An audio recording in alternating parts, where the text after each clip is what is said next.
नमस्कार, जय भीम। मैं रविंद्र।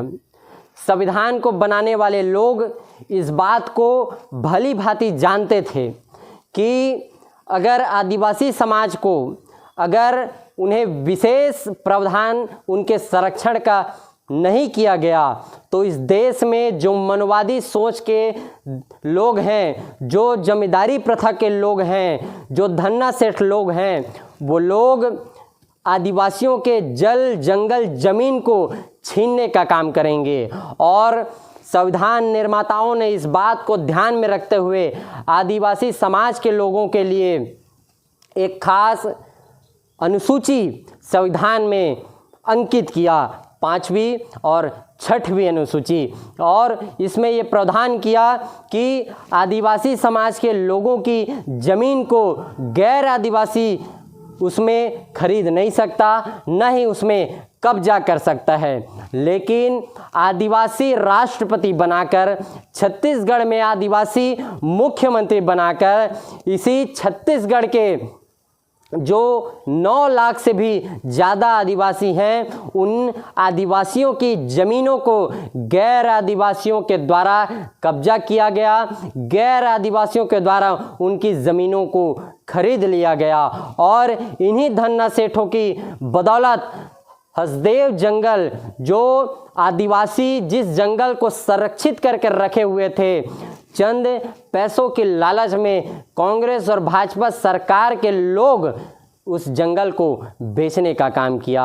और आज आदिवासी दर बदर ठोकर खाने को मजबूर हैं। जिस तरह से भाजपा और कांग्रेस की नीतियां रहती है, असंवैधानिक ही रहती है और आदिवासी समाज को गुलाम लाचार बनाने की उनकी सारी नीति और नीयत रहती है। और जिस समाज के ऊपर इनके द्वारा अन्याय और अत्याचार किया जाता है, तो फिर ये मनवादी पार्टियां उसी समाज से ही ऐसा मुखौटा तैयार करते हैं ताकि समाज विरोध आक्रोश न कर सके। इतिहास इस बात का गवाह है, जब जब जिस समाज को इन्होंने मिटाया है, उसी समाज से ही एक मुखौटा इनके द्वारा तैयार किया गया और उस मुखौटे के एवज में उस समाज को पूरी तरह से बर्बाद और तहस नहस करने का काम किया।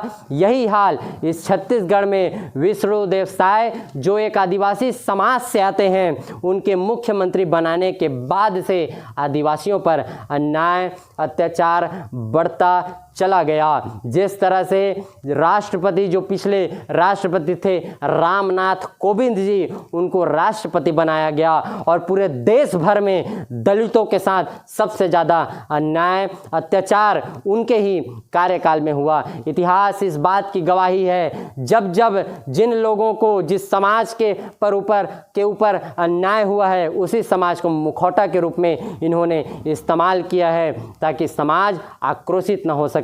और सदियों तक यही रणनीति के तहत इनका काम जारी रहेगा। इसी वजह से मनुवादी जो पार्टियां हैं, जो धन्ना सेठों की जो पार्टियां हैं, उसे दरकिनार करने की ज़रूरत है और इन पार्टियों को दरकिनार करके अपनी पार्टी को अपनाने की ज़रूरत है, जिसको बनाने वाले हमारे पुरखे थे, जिस पार्टी में डिसीजन मेकर आज भी हमारे लोग हैं, वह पार्टी जो हमारे शिक्षा, स्वास्थ्य, रोजगार के लिए संघर्ष करती है, वह पार्टी जो हमारे इज्जत, मान, सम्मान, आबरू की रक्षा के लिए सदैव तत्पर रहती है। अपना लीजिए बहुजन समाज पार्टी को, जो